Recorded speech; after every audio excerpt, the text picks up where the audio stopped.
Welcome back to How to Become a Freelancer in 30 Days. This is Anthony Chatfield, and today on day 16 of the program, we're going to talk about how to generate some traffic to your website. The goal of which being to get people in front of all that great content you just created and ensure you start generating leads for your freelance business without having to go out and do a ton of work to find them. All right, so the goals today are going to talk about a little bit about SEO, search engine optimization, and how to get your website ranking in Google, among other places. How to get some great short-term traffic while you work on that, and then how to start creating content that will generate traffic in the future. So I'm going to give you a really basic overview of SEO, search engine optimization for your website. This is a topic that goes on and on forever. If you're a numbers person, if you really like analysis and digging into this kind of information, there is so much out there that you can draw from. Moz.com is awesome. SearchEngineLand.com is awesome. These are great sites. They have a lot of good articles. I'm just going to give you a really brief overview so you understand what Google is looking for when they rank websites in their listings and how you can start tweaking your website to match. So some very basic stuff, top-level stuff. First, you have two factors. There's the stuff on your website, and then there's stuff off of your website. So when Google crawls your website, when they look at everything on it, they're looking at these things. They're looking at the depth, length, and originality of your content. So it needs to be unique. You can't copy it from another website. It needs to be long enough, and long enough usually means about 350 words or longer. And it needs to be in-depth and cover the topic. So if somebody's looking for something and they find your site, it needs to serve the purpose that they're looking for. So ideally, they don't click back. They're also looking for the use of images and media clips to visually represent information that you're putting on there. So that's why I say to add at least one image for every page of your website. A service-oriented website, you don't need a lot of media, but if you start blogging, it's something that can really help you. Navigation and usability, and then mobile friendliness. Google will actually not rank your website at all in mobile search if it's not mobile friendly. Fortunately, all of the different templates and websites that we talked about, the last few days are mobile friendly, so it's not something you have to worry about. But if you're going to get a website built by somebody, it's something to think about. And then navigation, you just want it to be easy for people to get around. If you just follow that really basic navigation structure I showed you from my websites, you should be set. All right, and then off-site factors. Google will rank websites according to how other websites view your site. So what that means is if other people link to you, that's a benefit. It's basically like a vote in their system. They see that other websites, other site owners are saying that yours is useful by linking to it. So the more high authority links you get from trusted websites, the better you're going to do. Also things like related content, active conversation. If people are talking about you, if there's links to your content, if there's discussion about what you can offer, it's going to help you in the search engines. And that's why a lot of the promotional stuff we talk about, it's brand building, but it also helps to build your website so that people can find it more naturally. Some quick ways to speed up the site optimization process. If you're using WordPress, download and install Yoast, WordPress SEO plugin. It's free. You can find it through the plugin portal in WordPress, and it has very basic instructions on how to set it up. And basically, it's going to help you by giving a score for every page or post on your site and telling you exactly what to adjust, whether it's including more keywords or making the post longer or adding an image. It's going to tell you what to adjust and what to change, and it makes it a lot easier and quicker to make sure your site is optimized for the stuff on the actual site. Another very basic thing to do is just creating valuable content that solves problems. This is something you can do through a blog. So if you're considering starting a blog, start thinking about specific problems or questions your target audience has that you can answer.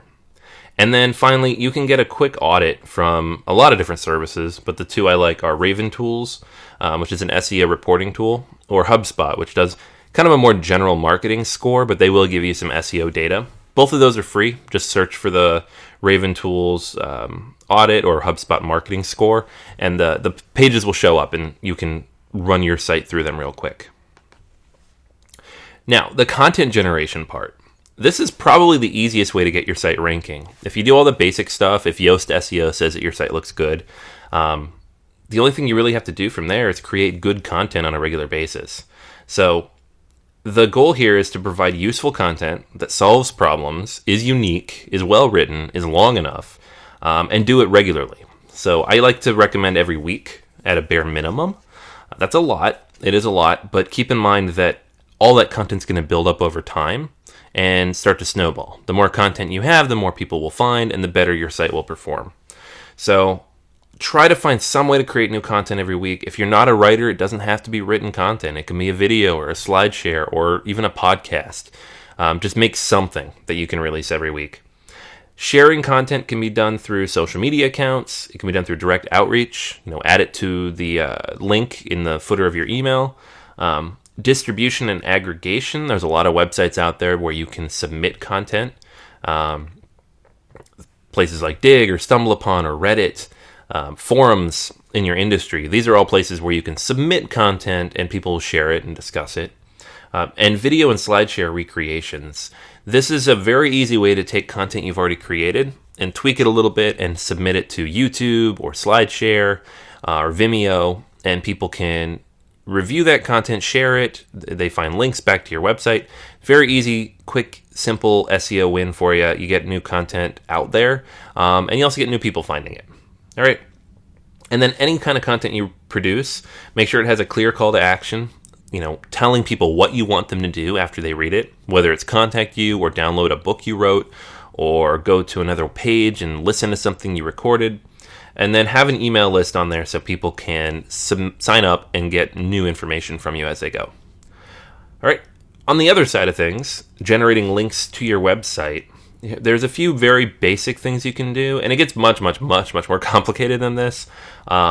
If you're an SEO or if you know somebody who is, you can really dive in and do a lot of creative things here.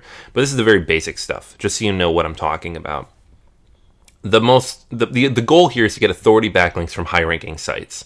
And when I say high-ranking sites, I mean a website that's been around for a decent amount of time, has a lot of good content, and that Google respects. So it ranks highly in Google's listings for a lot of different things. Directories and social sites also provide value. Industry forums or websites, blogs that have been around for a really long time. These are all sites that are going to offer solid value to you when you're trying to build out your audience. Networking with other bloggers and business owners. If you meet other bloggers, if you share content, if you comment on their posts, if you can get a link from one of them on their sites, that's huge for you. So it's worth all that effort to even just for that one link. If you're networking locally, this makes things a lot easier because you might meet somebody who already has a website and you can just ask them for that link. And then creating off-site content that provides value. Again, talking about like YouTube and SlideShare, those are great backlinks as well as content. So if you're creating good content there and you link it back to your website, you're killing two birds with one stone. In terms of outreach, there's a lot of ways to get a hold of people. The key is just to make sure you're providing value. You don't just want to get a backlink out of it. You want to help people. If your goal is always to help people, it's to provide good content and help them, then the outreach is going to work more effectively. And a lot of people are going to be willing to put links to your website on theirs if you're offering value. Now, if you're in a hurry and you have some money to spend, you can pay for traffic. It's not always worth paying for, but if you need traffic immediately, so, for example, if your service is very expensive and very niche, let's say you do some specialty design work for high-tier accountants that very few people can do, or maybe you work with a platform, a brand new programming platform that very few people have worked with. You can pay for that traffic. You can go to Google and you can say, I'm willing to pay for, listing for accounting design packages or something. And it's going to cost you per click. So if somebody clicks on that ad, you're going to pay for it. But that's much more targeted traffic and you can get it immediately. There are other ways to pay for traffic. You can pay for social traffic on Twitter, Facebook, StumbleUpon, Reddit, LinkedIn. All those sites offer paid traffic options. It'll be anywhere between $1 and $4 per click on there. And again, it can be pretty targeted because you can target people based on their demographics. There's direct advertising. You can run a display ad, a newsletter block that goes out in an email. You can pay for solo ads in some people's mailing lists.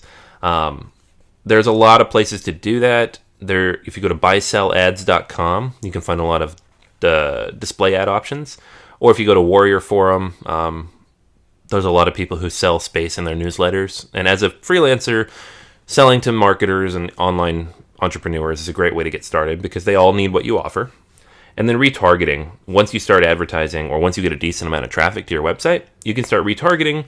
And if somebody visits another website, they'll see an ad for yours based on their behavior. I know I'm jamming in a lot there, but I just kind of want to give you an overview of what your options are. You can do a lot more research on what each of these things offers based on if you have a budget and what you want to get out of it. All right, so for today, I want you to create a quick SEO action plan, which should really just involve going through your website and making sure everything that you've already put up there matches kind of the goals that we've talked about so far. Set clear goals and target keywords related to your new business. Ideally, at this point, you already know what those things are, and you're just going to be tweaking your content accordingly. If you're going to be posting regularly to a blog or off-site, create an editorial calendar for regular new content. This is how you're going to make sure that people can find you more effectively. And then if you're going to pay for traffic, start thinking about where and how much you're going to spend.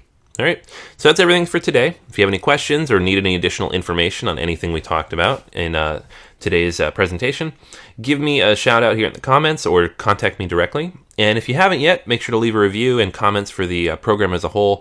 Love your feedback and appreciate you watching. All right, so that's everything for today. We will talk tomorrow.